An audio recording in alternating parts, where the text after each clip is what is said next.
Hi, I'm Dr. Kevin Orieux. I'm the CEO of Aararat Consulting. And today we're going to talk about the 5 best ways to lose a customer and the best practices for how to keep your customers. Those of you familiar with Aararat Consulting know that we're a trading organization and we deal with human dynamics and we deal with the psychology and the sociology of how to get everyone to work together for common purpose. Well, every business should have one common purpose, and that's to keep the customers you've already got and ideally to grow your company by acquiring more customers. The antithesis of that, of course, is to lose customers, because when you lose customers, well, ultimately you go out of business. So when we're losing customers, we lose revenue. When we lose revenue, assuming our expenses stay the same, then as revenue goes down and expenses stay high, we lose profits. As a matter of fact, when our expenses stay the same and our revenue drops down, our profit line plummets. And speaking of plummeting, have you seen what's been happening with the Dow Jones Industrial Average lately? Everybody, we are overdue for a major economic correction. It's been over 10 years since the crash of 2008, and these cycles repeat themselves about every 7 years. So the question is, what are you doing, CEOs? What are you doing, senior management, to prepare yourself for the inevitable next plummet or downturn in the economy? Well, when that happens, you're going to lose customers, and I'm going to talk about the 5 ways that people lose customers. First one we're going to talk about is don't be available. Now, speaking of the last economic crash, in the aftermath of 2008, because Aararat Consulting does socioeconomic research, we had a project where we were doing investigation into the dental industry, because in dentistry, 85% of practices had their income plummet. Their expenses stayed high, their revenue became low because people lost their benefit packages.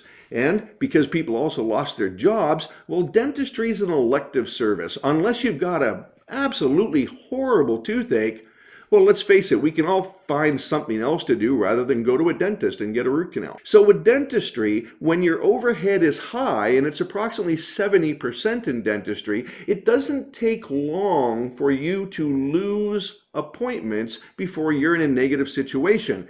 That's exactly what happened in dentistry, and it took approximately 7 years for the dental field to overcome the losses they had in the aftermath of the crash of 2008, just to get back to their normal income levels from 2007. So when we did this socioeconomic research, what we did is we phoned just over 1,500 dental practices. And when we phoned, if we got voicemail, we phoned a second time. And if we got voicemail a second time, we phoned a third time. Please bear in mind, this is research.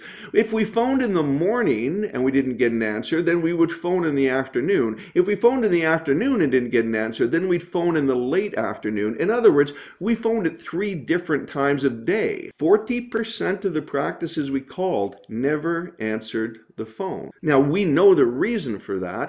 When your patient appointments drop down and your overhead stays high, one might presume I just have to decrease my overhead. That was the mistake that dentistry made. And where they decreased their overhead the most was by laying off front desk receptionists. The thought was, well, the dentist can be doing drilling and filling in an operating room, and the assistant can go check voicemail in between patients. The trouble with not being available is when somebody calls you, it's because they want to talk to you. If someone's calling a dental office, it's usually because they want to make an appointment. Now, in the old days when we had the yellow pages, those of you that remember the yellow pages, on the front of every book, it had the image of fingers, and it said, let your fingers do the walking through the yellow pages. Well, now we could say use your thumbs, because if you're on your smartphone and you're trying to find a dental office, well, you would just thumb through the listings on Google. What happens is, socioeconomically, if someone's looking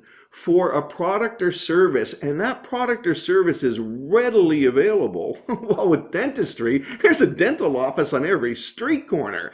So if they don't get through to the office that they're calling, they're just going to hang up and call somebody else. So why would dental offices have 40% non responsive front desks. It's because dentists don't know how to do math. If you're paying a receptionist $20 an hour and you decide you're going to save $20 an hour by letting your receptionist go or laying them off, thinking that your assistant can answer the phone by going to voicemail in between patients, because after all, they had openings in their schedule, well, that $20 they're saving, does that really save them anything? Last time I got my teeth cleaned, it was $250.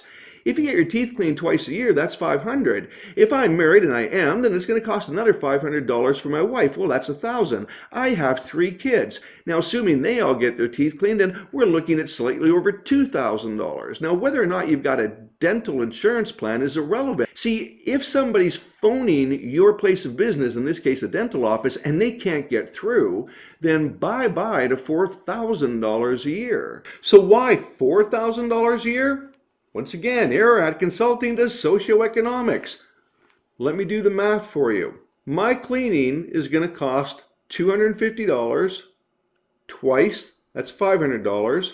My wife's going to get it done twice. Now that's $1,000.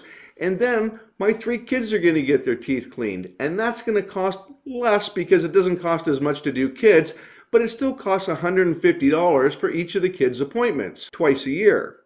That's 6 appointments times $150. That's $900. So far, we're at $1,900 a year just for checkups and cleanings. But I'm a baby boomer, and socioeconomically, we know that as people get older, their teeth become more brittle, and they crack, and sometimes they get abscesses. Well, a root canal costs over $1,000 by itself. If somebody cracks a tooth, they need a crown. Well, crowns are $1,400. And even if they just need a couple of basic fillings, fillings can easily cost $300 to $400 each. The research shows that dentistry is a family practice. Your dentist is a family practitioner, because if they were a specialist, the numbers would be a lot higher than $4,000. So for a typical family practitioner in the dental field, if you lose a family, you've lost $4,000 a year. And you will lose a customer, in this case, a dental patient or dental patient family, if they're in pain and they phone you and expect you to answer the phone and you don't. By the same token, when that person's in pain and they phone their dental office and 40% of those offices didn't answer the phone, well, their pain doesn't go away just because you laid off your receptionist. No. So they're going to phone another dental office. And once that dental office does answer the phone and they get an appointment, chances are pretty good that they're going to transfer their business to another provider, your competition. So when these offices were not answering the phones, they were losing families to somebody else at a cost of $4,000 each. So let's do the math. At $4,000 a year, how many hours is that for your receptionist? Well, if your receptionist gets paid $20 an hour, every one family you lose costs you 200 hours of receptionist time. All you have to do is lose 10 customers a year, and that paid for your entire cost of your receptionist. But once again, dentists can't do math. But it's no different with other companies. Major telecommunication companies are notorious for having terrible customer service. Here is the biggest lie in customer service. Ring, ring, ring, ring. Hello, you've reached Mega Telecommunications Company. Your business is important to us. But here's the lie. Due to higher than normal call volumes, how many of us have heard that one? Well, see, I heard that one at 1 o'clock in the morning one night. There was a problem with my bill. I called my telecommunications company. It's 1 a.m. I live on the West Coast. That means that the person that was supposed to be taking my call, who was on the East Coast, it was 4 a.m. How can you have higher than normal call volumes in the middle of the night? I was put on hold, and after a few minutes, I got the recording that said, "You're the next customer in line. Please don't hang up, because otherwise you're going to have to wait all over again." So I put the phone on speaker, and I started cleaning my desk. And after I finished cleaning my desk, I started writing a letter. And after I finished with that letter, I started making a list of Christmas presents that I would buy. And once I finished that, I actually tuned my guitar. I was on hold for an hour and 51 minutes. When I finally got through to a real live voice, I said to this fella, "Wow, you guys must be really busy tonight." And he said, "No, not really busy." Well, as we worked through my problem, and it took us about 3 minutes to figure out what the problem was, and actually I had misread my phone bill, and my phone bill's 39 pages long. So this guy was very helpful, but he very quickly helped me through my problem. And when it was over, I just chatted with him for a couple of minutes, because it ended up that we had some common interests. So in this casual conversation, I asked him, "What time is it where you're at?" Well, it was 6 a.m. because by this time it was 3 a.m. where I was. I'd been on hold for 2 hours. He was on the East Coast, so it was a 3-hour time difference. It's now 6 a.m. So remember he said that he wasn't too terribly busy? Well, they had 3 people working the customer service line. So I asked him very casually, "Boy, when people call in, people like me, they're so dense, they don't even know how to read their bill. You must deal with that quite a bit." He said, "Yeah, that's what most of our calls are." I said, "How long does it take to fix them?" And he goes, "Similar to yours, just a few minutes." Okay, busted. So I said to him, "Gee, you know what? If there's 3 of you, and if it only takes about 3 to 5 minutes to fix these mistakes, and if you're not very busy," I was on hold for an hour and 51 minutes. And about 3 minutes into being on hold, I was told, "Hey, you're the next customer in line. Don't hang up." And I heard about every 120 seconds, "You're the next customer in line. You're the next customer in line. You're the next customer in line." So, hey, buddy, why did I have to wait for an hour and 51 minutes if I was the next customer in line? And remember, we'd been chatting now. We're kind of like friends. And he spilled his guts. And he told me the reason I'd been on hold. This is what he said. He said, "With our computer systems, when you phone in, our computer systems can tell by your phone number," remember, it's the telecommunications company, "can tell by your phone number how much you spend per year." Well, my company's relatively small. We only spend about $15,000 a year. But it was the middle of the night, and there were 3 of them. This guy told me, if somebody else calls in, and our computers can tell from their phone number how much they spend, if they spend more than you, then you stay on hold. In other words, my measly little $15,000 a year means I just have to keep waiting. And the "you're the next customer in line" is just a lie. Well, after he spilled his guts and told me the truth, how valuable do you think I felt? Sure, it's only $15,000 a year, but I'd been using them for 20 years.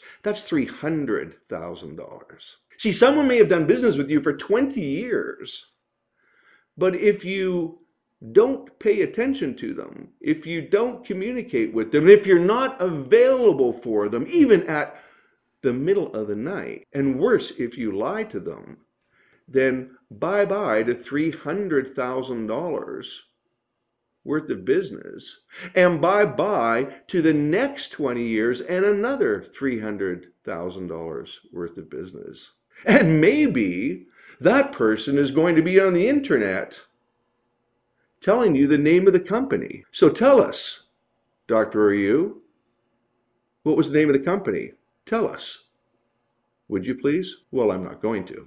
The number 1 reason for losing customers is that you're not available when they want to find you or when they need to find you. And the number 1 way to lose the customer through non-availability is to make sure that your front line is empty. Best practices? Don't be like dentists. Invest the money on frontline personnel. Give your customers a real live voice to talk to. And please, don't make that real live voice somewhere in Mumbai or Manila. Make it domestic.